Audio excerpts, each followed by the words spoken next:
talk to me. Don't look Right. at them. So, Larry, first of all, just tell me your name and where you're from. Larry Salamon. I'm from the Boston area, Waltham, Massachusetts. So tell me a little bit about this cousin and just tell the story. Well, my cousin Elaine, born in Boston, was involved in the medical field, not as a doctor, but as a nurse originally, and then became trained in physical therapy and was recruited by Henrietta Zold out of college and further trained by Hadassah and worked for Hadassah from the time that she went to what was then Palestine in 1946 until the 1990s. And over 50, almost 60 years that she worked for Hadassah Hospital, and she was the founder of their occupational therapy program, one of the first in the world. So back up a little bit for me and Sure. just explain about why it was so exciting to be part of that first Hadassah. What was going on at that time? Well, we're talking pre-statehood. We're talking a swamp and a wilderness that she went off to in 1946 with a dream to work with Henrietta, and unfortunately was subject to a lot of things that people in those days had to suffer through in terms of the lack of amenities, shall we say, of what was then pre-statehood Israel. And she was involved with the projects at Har Sofim and Mount Scopus, and quite unfortunately, or fortunately for her, she was in the bus behind the bus that was blown up in the War of Independence in '48 that was on the way to Har Sofim that took the lives of a number of doctors and nurses, all of which were her friends.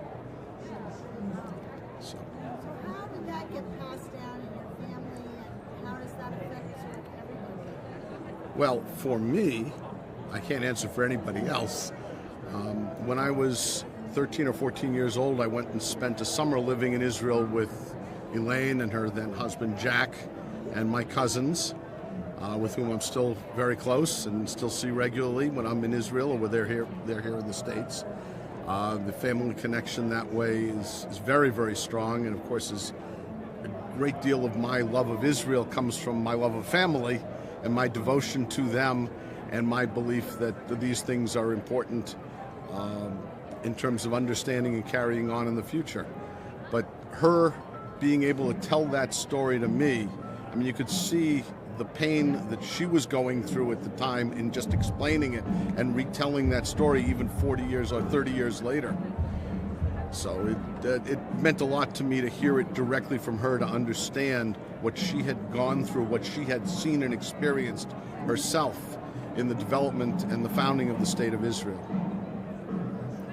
Where is she now? Unfortunately, she passed away a number of years ago at the ripe age of about 95. But her 3 children and now her grandchildren and now great-grandchildren all reside in Israel. And as I say, it's amazing what just she and Jack started has become an entire branch of the family that's probably 30 to 40 additional people now living as citizens of Israel. What is the legacy of Hadassah to you? Oh, my Lord.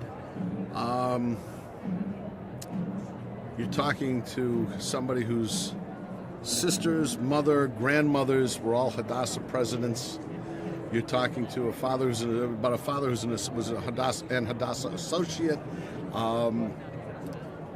Hadassah, to me, was always the most wonderful thing about Israel, because they were saving lives, they were creating medical treatments, they were developing new ways of helping the soldiers who had been injured in the wars and had come home and weren't all there, as it were. The same thing that we see now in America.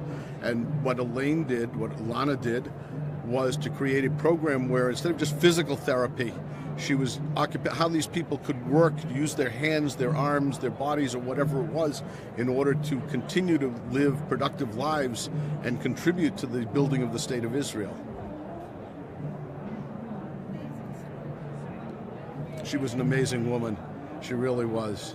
I mean, to think about it, to go off pre-statehood with nothing else and nobody else, just knowing there's a job over there for you in Mount Scopus. Come on over. How old was she?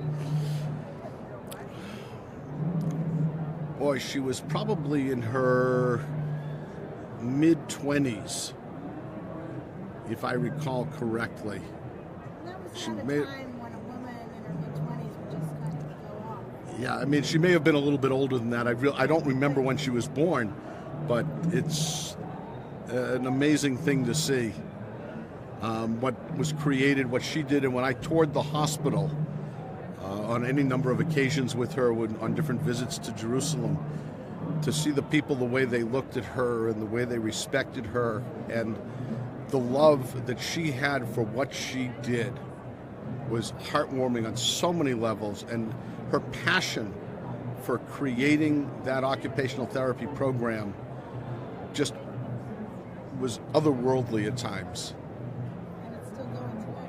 Oh, very strong. What she created has now become a worldwide phenomenon. She was one of the first people in the world, if not the first, and I can't say that she was, one of the first people in the world to deal with occupational therapy. I mean, it was a whole new world, a whole new field, and it was a very different way of looking at healing people, not just physically as the way physical therapy does, but psychologically, making them feel as though they can contribute and that they can participate in life and their life is not over. So this was she healed body and soul. Fantastic. I think so. Wonderful. Thank you so much for sharing this. Thank you to Elaine for creating such a wonderful legacy and for being such a great contributor to Israel and to this life and to our family. Let's say her whole name. Her name is Elena, or Ilana, Elaine May Vardi. So, a real hero. Thank you.